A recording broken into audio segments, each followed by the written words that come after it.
আসসালামু আলাইকুম। Hello everyone, সকলকে ফ্লেক্সিবল এডুকেশনের পক্ষ থেকে স্বাগতম। আজকে আবারও চলে আসলাম তোমাদের মাঝে অ্যানাদার একটা পোয়েম এবং তার থিম নিয়ে। এই থিমটা তোমরা হুবহু চাইলে কপি করে দিয়ে দিতে পারো এবং আমি এটাকে 50 ওয়ার্ডের মধ্যে এটাকে লেখার চেষ্টা করেছি।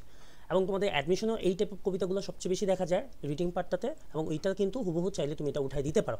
ঠিক আছে, তোমার কিন্তু মার্ক একটু কাটা যাওয়ার সম্ভাবনা একদমই নেই। এবং কবিতার শেষ পার্টটাতে থিম লেখার পরবর্তীতে তুমি কিন্তু থিম লেখার যে টেকনিকগুলো বা ট্রিক্সগুলো আছে সেগুলো কিন্তু তুমি পেয়ে যাবে। সেজন্য অবশ্যই তোমাকে ভিডিওটা পুরোটা দেখতে হবে। আগে থিম রাইটিং, দেন হচ্ছে হলো গিয়ে আগে ট্রান্সলেশন, দেন থিম রাইটিং, তারপর হচ্ছে গিয়ে থিম রাইটিংয়ের ট্রিক্স অ্যান্ড টিপসগুলো হচ্ছে গিয়ে তুমি কিন্তু দেখতে পাবা।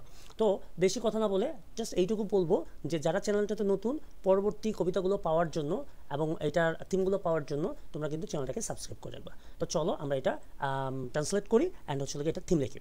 আচ্ছা, তো এইখানে হচ্ছে গিয়ে ড্রিম হচ্ছে গিয়ে ডিএইচ লরেন্সের লেখা। তোমরা যদি চাও যে ডিএইচ লরেন্সের জীবনী বা জীবন বৃত্তান্ত আমি তোমাদেরকে দেই, তাহলে হচ্ছে গিয়ে অবশ্যই কমেন্ট সেকশনে জানাও, যাতে করে এটা তোমাদেরকে দিতে পারি। যারা হচ্ছে গিয়ে আর্টস সেকশন এবং হচ্ছে কমার্স সেকশন, যারা ঢাকা ইউনিভার্সিটি বা অন্যান্য ইউনিভার্সিটিতে পরীক্ষা দিবা, তাদের কিন্তু দেখা গেছে যে এই লিটারেচার থেকে কোশ্চেন আসে। তখন কিন্তু বার্থ, তারপর হচ্ছে গিয়ে ডেথ এবং হচ্ছে গিয়ে স্পেশাল নোবেল প্লেস, এইগুলো থেকে কিন্তু টুকটাক কোশ্চেন্স আসে। তো তোমরা যদি চাও অবশ্যই আমি এটা তোমাদেরকে প্রোভাইড করবো ইনশাআল্লাহ। তো চলো আমরা হচ্ছে গিয়ে ড্রিমস দেখি, হচ্ছে গিয়ে স্বপ্ন দেখি ডিএইচ লরেন্সের চোখে। Right, okay. তাই বলছি কি, all the people dreamed but not equally. সবাই স্বপ্ন দেখে কিন্তু সবাই সমানভাবে দেখে না। Those who dream by night in the dusty recesses for their mind. যারা রাতে মনের ধূলিমাখা কোণে স্বপ্ন দেখে, যারা রাতে মনের ধূলিমাখা কোণে স্বপ্ন দেখে, যারা রাতে মনের ধূলিমাখা কোণে স্বপ্ন দেখে, wake in the morning to find that it was vanity. ঠিক আছে, তারা সকালে জেগে দেখে ওটা ছিল নিছক মায়া। ওটা ছিল কি? নিছক মায়া। ওকে, তারপর হচ্ছে but the dreamers of the day are dangerous people. কিন্তু যারা দিনের স্বপ্নদ্রষ্টা তারা খুবই বিপজ্জনক। ঠিক আছে, যারা দিনের স্বপ্নদ্রষ্টা তারা খুবই বিপজ্জনক। For they dream their dreams with open eyes. ঠিক আছে, কারণ তারা খোলা চোখে স্বপ্ন দেখে, কারণ তারা কি করে? খোলা চোখে স্বপ্ন দেখে। And make them come true, এবং তারা তা বাস্তবে রূপ দেয়। ওকে, আশা করছি তোমরা এটা বুঝতে পেরেছো। ওনার চোখে স্বপ্নটাকে খুব সহজভাবে লিখেছে আর কি। ডিএইচ লরেন্স তার নিজের চোখে স্বপ্নটাকে অনেক সহজভাবেই লিখেছে, তাই না? আগের অন্যান্য কবিতাগুলোর মতো না আর কি। তো চলো এটা থিমটা লিখি। এইটার পরবর্তী অংশে কিন্তু তুমি থিম লেখার ট্রিপস অ্যান্ড টেকনিকগুলো পেয়ে যাবা। খুব সহজভাবে তুমি চাইলে এটা না লিখে নিজের মতো করে লিখতে পারবে আর কি। ঠিক আছে, তাহলে চলো আমরা এইটাকে ফিল আপ করি। This poem contrast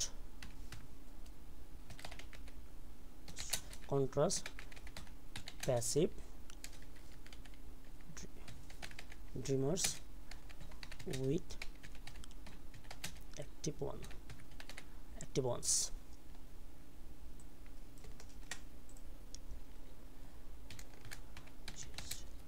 Night dreamers only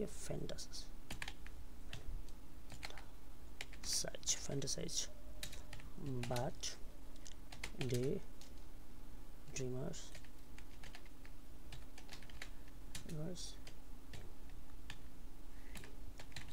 envision goals with open eye and act on them. Lawrence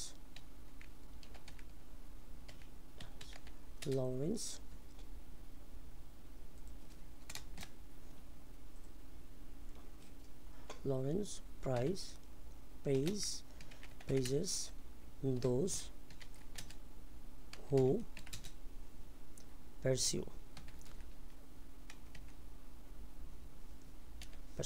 আচ্ছা, এখানে অনেকের কিন্তু একটা মানে কমন মিস্টেক হয়, সেটা হচ্ছে গিয়ে কখন হুম আর কখন হু লিখবো। কখন হু আর কখন হুম লিখবো সেটার জন্য একটা নোট আমি দিয়ে দিই। হুর পরে সাধারণত হচ্ছে গিয়ে হুর পরে হচ্ছে গিয়ে আমরা ভার্ব ফর্মটাকে বসাই, হুয়ের পরে ডিরেক্ট ভার্ব বসে। আর হু হচ্ছে গিয়ে এই সেন্টেন্সে একটা কানেক্টরস। হুর অনেকগুলো রুলস একটা হচ্ছে কানেক্টর, একটা কনজাংশন, একটা হচ্ছে প্রোনাউন হিসাবে বসে, ঠিক আছে। তো এখানে হু হচ্ছে গিয়ে একটা কানেক্টর, যেটা কিনা দুইটা সেন্টেন্সকে কানেক্ট করতেছে। আর হুম হচ্ছে গিয়ে হুমের পরে একটা সাবজেক্ট থাকবে, একটা ভার্ব থাকবে, ঠিক আছে। আগে সাবজেক্ট থাকবে, যখনই এই জায়গাগুলোতে কিন্তু প্রচুর পরিমাণে তোমাদের অ্যাডমিশনের প্রবলেম হয়, সেটা হচ্ছে গিয়ে এখানে এখানে একটা ব্ল্যাঙ্কস দিবে, দেওয়ার পরে বলবে ছিল কোন ওয়ার্ডটা বসবে, ঠিক আছে। তো এটা মনে রাখতে হবে, হুয়ের পরে ডিরেক্টলি ভার্ব বসবে, ভার্ব পারসিউ, ঠিক আছে। আর হচ্ছে গিয়ে হুমের পরে একটা সাবজেক্ট থাকবে, তারপরে ভার্ব আসবে, অক্সিলারি ভার্ব আসুক আর যাই আসুক। আর হুয়ের পরে অক্সিলারি ভার্ব আসুক বা মেইন ভার্ব আসুক, যাই আসুক না কেন একটা ভার্ব আসবে, এটা একটু মাথায় রাখতে হবে, ঠিক আছে। এই বিষয়গুলো আমরা পরবর্তী ক্লাসে, আমাদের গ্রামাটিক্যাল ক্লাসে খুব সুন্দরভাবে আলোচনা করা হয়েছে, তোমরা চাইলে ভিডিওগুলো দেখে নিতে পারো। ওকে, তাহলে আমরা লিখতেছি কি দেয়ার dreams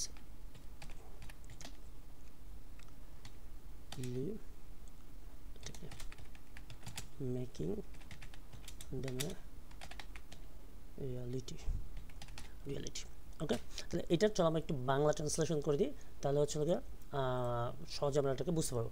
তো আমরা বলতেছি কি, this poem contrast passive dreamers with active once.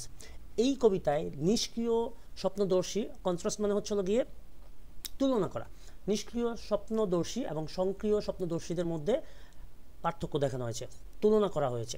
The day dreamers only fantasise night dreamers only fantasise but day dreamers invention goals with open ice and act on them. বলছে কি, রাতের স্বপ্নদর্শীরা শুধু কল্পনায় হারায়, ফ্যান্টাসাইজ, এই যে এটা কল্পনায় হারায় যায়, ঠিক আছে, ফ্যান্টাসাইজ।